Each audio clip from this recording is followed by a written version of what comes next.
Welcome to Love Lies Chronicles. He said it like it was a mic drop moment, like he was dropping a truth bomb that would shatter me on the spot. She was never really yours. He had this smug look, one of those slow, satisfied smirks that only cowards wear when they think they've stolen something of value and are proud of the theft. He said it over coffee. My coffee. At the little cafe 2 blocks from my office, the one I always went on Fridays before heading home. I'd offered to meet him there, because I wanted to see what kind of man he thought he was. He was everything I expected. Flashy shirt, overpriced cologne, slick words rehearsed in the mirror. And still, despite all the shine, there was that whiff of desperation underneath. He needed to see it on my face, that moment of realization. It never came. I just smiled and said the one thing he clearly hadn't rehearsed for. She's now completely your problem. That shut him up. Enough at the edge, and his smirk faltered. He tried to laugh it off. Asked if I was trying to save face or pretend it didn't hurt. But by then, I wasn't pretending anything. I'd already been through the storm. I'd lived in it, soaked in it, gotten struck by the lightning, and walked out without a scar to show. What he didn't know was that I'd known about the affair for 3 months. Not 3 days. Not 3 hours. 3 full months of silence. Of watching. I'd found the messages by accident, or maybe by fate. Her phone lit up while she was in the shower. Not a name, just an emoji in the preview, a flame. Curiosity got the better of me. That single tap opened a window I couldn't close. I read everything. Not just the texts, the emails, the saved photos, the shared jokes that weren't mine, the nicknames, the long threads of planning, rendezvous, and what-if fantasies. It wasn't just infidelity. It was a double life. A private theater in which I was the clueless extra, cast to hold the camera while they played their roles in secret. I didn't confront her. Confrontation implies emotion, and I wasn't interested in giving her that. I stopped buying flowers on Fridays. She didn't notice. I skipped our Saturday breakfast out. She said she was too tired anyway. She spent more and more time running errands that ended with her coming home with glowing cheeks and freshly reapplied lipstick. I played dumb, smiled at the right times, nodded when she told her stories that were clearly rehearsed but poorly told. Each week, I gathered what I needed: copies of financial statements, evidence of her spending habits. I saw the pattern long before she realized I wasn't part of it anymore. Then came the night she laughed. We were hosting a few friends, hers mostly, people I'd tolerated for her sake. I grilled on the deck while they sipped cocktails and giggled under patio lights. I caught snippets of the conversation drifting through the sliding door. He used to be more assertive, she said, loud enough to carry. Now he's just there, like a piece of furniture that pays bills. The table erupted in laughter. She didn't know I was standing in the shadow of the doorway, holding a platter of steaks, frozen mid-step. Her eyes met mine through the glass, and she didn't flinch, didn't blink. Just raised her glass and toasted, to quiet men and their uses. That was it. That was the last drop. I didn't throw the platter. I just walked back into the kitchen, placed the steaks on the counter, washed my hands, and stepped outside to get some air. The next morning, I packed a small bag. Not much, just what I needed. I left my house key on the kitchen counter, next to a note that simply said, "Don't call." There's nothing left to discuss. But I wasn't done. I still had one loose end. Her lover, the man who thought he'd outplayed me, deserved to hear what I thought of the prize he'd won. So I invited him for coffee. I made it seem like I wanted closure, like I needed advice on how to let go. I gave him the stage. He swaggered in, sat across from me like a conquering hero, ready to receive my surrender. "She was never really yours," he said. I didn't blink. I leaned forward, looked him right in the eye, and said it quietly, almost like a gift wrapped in truth. "She is now completely your problem." That was when I saw it, the flicker of realization, the shadow behind his pupils, the doubt. He had no idea what was waiting for him. And she? She was at home, curled up on the couch, probably laughing at a meme he sent her, thinking she had both of us wrapped around her finger. She had no idea I was already gone. And the best part? She wouldn't understand until it was far too late. I didn't go back to the house. Not after the cafe. Not after that final sentence. Not even for closure. I had no interest in watching her play confused or angry or hurt. I'd already seen enough of her performances. What she didn't know was that by the time she found the house half empty, the car gone, and the joint account closed, I was already somewhere else. Not escaping. Just done. And while she probably spent that first evening thinking it was some dramatic sulk, I imagine she started to realize something was off when the silence didn't break. When the front door didn't open, 3 days passed before she called. I didn't answer. Not once. Instead, I watched the storm begin. It started small. A message from her. Are you seriously going to ignore me? Then another. Can we talk? This is childish. I ignored both. By day 4, the tone changed. I need you to come back. There's stuff I don't understand. We need to work this out. There was nothing to work out. I'd done the math. The financial foundation she had taken for granted? Gone. I had already rerouted the automatic payments I'd been making on her credit cards and shut down her access to every account with my name on it.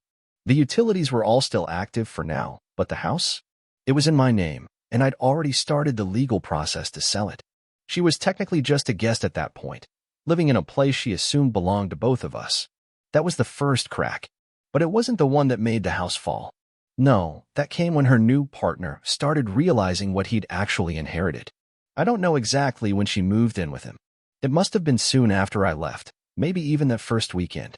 She probably thought it would prove a point, that she'd landed on her feet. And he, still drunk on novelty, probably welcomed her with open arms. New sheets, dinners, laughter. But then came the wait. The truth about people like her is that they only shine when someone else does the dirty work. She didn't cook or clean. She didn't save money. She complained. She demanded affection like it was a tax owed, and affection was the one currency he wasn't used to paying in bulk. I knew this not because I checked in. I didn't have to. He reached out. That was the most satisfying moment of all. An email landed in my inbox, short and sheepish. Hey, man, can we talk? I let it sit unread for 2 days. Then I opened it, not out of curiosity, but because I wanted to know just how fast his confidence had cracked. He wrote about struggles adjusting, asked if she'd always been so difficult emotionally. He said he felt like she was still processing things and wasn't sure what her expectations were. The tone was civil. That told me everything. He was drowning, and not because of me. Not because I had done anything to him. No, he was gasping because he'd jumped headfirst into a fantasy that turned out to be full of stones. And now every smile she gave came with a catch. Every kiss felt like currency. Every conversation became a subtle performance with expectations he never agreed to meet. I replied just once. I wrote, "You thought I was the fool. I envy that version of me now." She tried contacting me again. This time, the messages shifted. I miss you. Can we just talk face to face? Please, I made a mistake. Mistake? It took her weeks to even use that word. I wondered what finally forced her to type it. The discomfort of reality? The emptiness of mornings without an audience? Whatever it wasn't love. It was collapse. Her friends didn't reach out to me. Not one of them. Which told me exactly how she framed the story. She probably painted herself as misunderstood, abandoned, a victim of a husband who didn't fight for her. But silence has a way of exposing people. When I didn't show up to defend myself, there were no theatrics to blame. No chaos to point at. Just the absence of a man who used to carry the entire show. From what I heard later, secondhand, uninvited, some of her friends started drifting. Not dramatically. Not in protest. Just slowly. Quietly. Like people backing away from something they don't want to be part of anymore. I didn't care. She wasn't going to give up without trying to rewrite the ending. People like her never do. And when that final message came, "Can we meet?" I said yes. Because she still thought I was playing chess. She hadn't realized yet, I had already walked off the board. We agreed to meet on a Wednesday afternoon. Neutral ground. A public cafe. The same one where I'd met her new man weeks earlier. There was something poetic about that, coming full circle at the place where the truth had first been spoken aloud. I arrived early, as I always used to. Old habits die hard, but I didn't bring them for sentiment. She was late, of course. She walked in wearing that same confident posture she used to reserve for parties and public appearances. Hair done. Eyes sharp. But the illusion was cracked. I saw it in the way she scanned the room before approaching, like someone unsure if applause was coming or not. "Hi," she said, taking the seat across from me like it was still hers. I didn't answer right away. I just looked at her. It was strange how quickly familiarity can vanish. The face I once kissed every morning now looked like something worn out by too many expressions, most of them lies. Her smile rehearsed. But beneath it all was something brittle. She folded her hands, exhaled. "I know you probably hate me." I raised an eyebrow. That was her opener? She kept going. I've had time to think. And things aren't what I thought they'd be. I thought I knew what I wanted, but it's all turned out different. What a conveniently vague word for collapse. I didn't respond, so she pressed on. He's not. Look, I'm not here to talk about him. This isn't about blaming anyone. Of course not. Because if she started blaming him, she'd have to admit she chose him. That every lie she told me, every sneaky glance at her phone under the dinner table, it was all for someone who couldn't even carry the weight of her chaos. I miss what we had. I miss who I was when I was with you. I leaned back, letting her hand hover in the space between us, unanswered. That's convenient, I said. She frowned. I continued, when everything was comfortable, I was a bore. A background character. But now that the storms wrecked your little fantasy island, you want the guy who used to hold the umbrella. Her mouth opened. She wasn't ready for that tone. She had come expecting warmth or anger, anything emotional. Something she could use. But I gave her nothing she could hold on to. I didn't expect things to fall apart, she said. I thought it would be different. You thought it would be easier, I corrected. You thought swapping the furniture would change the feeling in the room. She flinched. Just slightly. I didn't mean to hurt you, she added. You didn't hurt me, I said, calmly. You disqualified yourself. That landed. For the first time in years, I saw something real pass across her face. Not anger. Not deflection. Not smug amusement. Just a fleeting, flickering recognition of what she'd done. And that she couldn't undo it. I gave her a moment to sit with it. Then I reached into my coat pocket and placed a small envelope on the table between us. Her eyes darted to it. She didn't touch it. What's that? Documentation, I said. Legal, financial, personal. Every bridge I needed to burn already burned. Every door I needed to close already locked. Her voice shook slightly. You really went through with all of it? I started the day you started texting him goodnight instead of me. She looked away. I could tell she wanted to say it was more complicated than that. That there were feelings involved. Confusion. But she knew, deep down, that I wouldn't buy it. I had outgrown her explanations.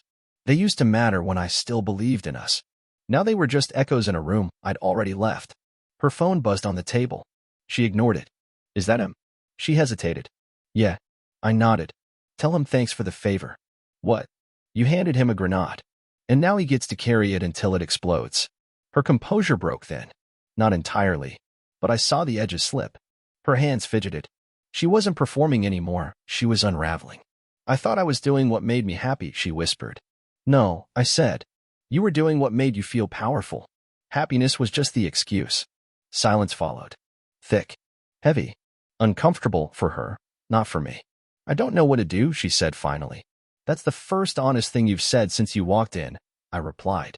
She looked at me, eyes rimmed with tears she refused to let fall. Her pride was still clinging to the edge of the cliff, not realizing her footing was already gone. I wanted to apologize. Then do it, I said. I'm sorry, she said at last. I was selfish. And I was stupid. And I threw away something that actually mattered. I let the words hang there. I didn't rush to accept them. I didn't pretend they fixed anything. They were words. That's all. She reached for the envelope, but I gently slid it closer to myself again. I'll give it to you when I leave, I said. Not before. Why? Because that's the moment this conversation ends. And you're not ready for that yet. And she wasn't. That much was obvious. But I was. I had been for a long time. She didn't speak for a long time after that. Just sat there across from me, looking smaller by the second. The same woman who once towered over me with scorn, who rolled her eyes at my questions, she was shrinking now. Like a balloon deflating without sound, inch by inch, until all that was left was wrinkled regret and the outline of something that used to matter. She stared at the table. I could see her pulse flickering beneath the skin of her neck. She wasn't used to this version of me. This cold patience. She'd always relied on my empathy to save her. On my willingness to carry the burden of her mistakes, talk her down from cliffs she willingly climbed. But this time, there was no rescue. You don't even look angry, she murmured. I'm not, I replied. I buried all that months ago. She bit her lip and nodded slowly, as if she understood, though I doubted she really did. She always thought emotions were the fire that kept things alive. But she never grasped that coldness, true, complete detachment, was what actually signaled the end. I keep thinking about all the things I said, she began, trying to fish for something, maybe acknowledgement. All the ways I tried to justify it. I didn't respond. Her lines were memorized, the justifications rehearsed to death. I wanted to feel alive, she continued. I told myself that you changed, that you were too calm, too predictable. I chuckled once, short and dry. You mean I wasn't dramatic enough to entertain you? Her face stiffened, but she didn't deny it. And that, ironically, was the first step towards something resembling honesty. I think I needed to destroy something, she said softly, just to feel like I still had power. You didn't just destroy something, I said. You destroyed the one person who would have stood between you and everything falling apart. She looked up then, eyes damp but not yet broken. I could see it, the growing awareness that this wasn't just about losing me. It was about losing the shelter I had quietly built around her for years. Do you still hate me? She asked.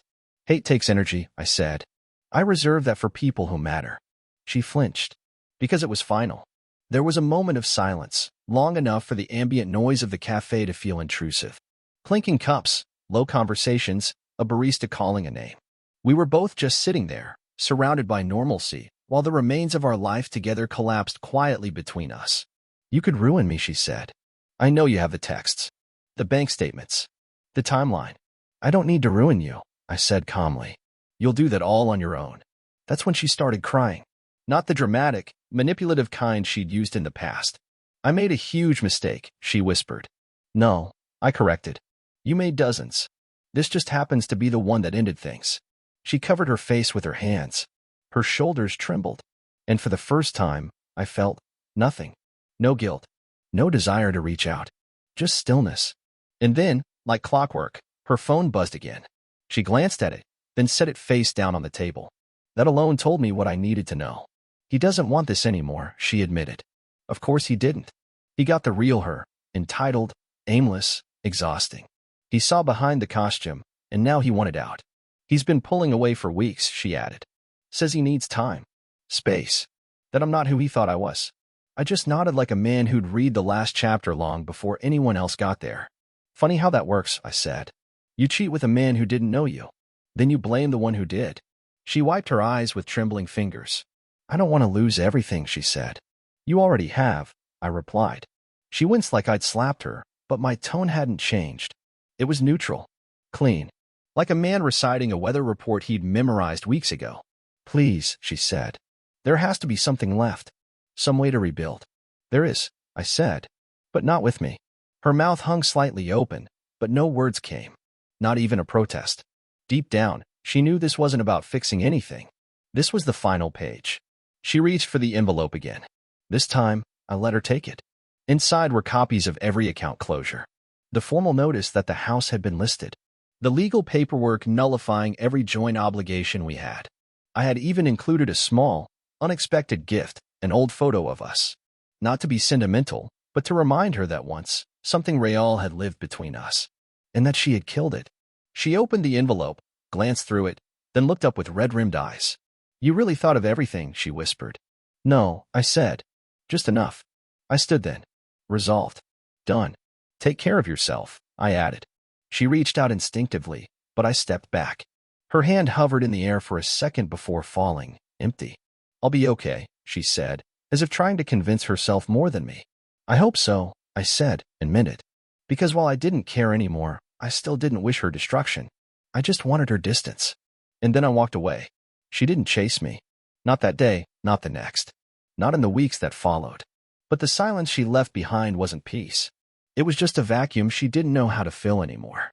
I think she assumed she'd have more time. That I'd come around. That I'd do what I always did. Wait, forgive, negotiate. But she never understood that some endings don't explode. They evaporate. Completely. Without smoke or warning. After I walked out of that cafe, I never looked back. I didn't glance over my shoulder. I didn't wonder if she was watching me go.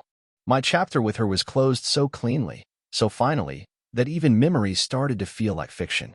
Like I was recalling a story someone else had lived. I moved out of the city the following month. Found a quieter place, not to escape, but to restart. Somewhere without familiar intersections or shadowy echoes in every grocery aisle. A new apartment. A different job. A life that didn't include explaining myself or answering questions I'd already buried. She tried again, eventually. A message slipped through my new number, somehow. Maybe through an old contact. Maybe one of her attempts found a way through the cracks. It simply said, "Do you ever miss what we had?" I didn't respond. What was I supposed to miss? The loneliness of sleeping next to someone who secretly pitied me? No. She wasn't asking about what we had. She was mourning the security she lost, The mirror I once held up that made her feel like the person she pretended to be. And now, with the real world offering no such comfort, she missed the man she used to exploit. I deleted the message. What I didn't delete were the reminders I had carefully left behind for her. You see, when I packed up my things and prepared my exit, I wasn't just cleaning house. I was shaping consequences. I had arranged for the realtor to take over the house sale completely.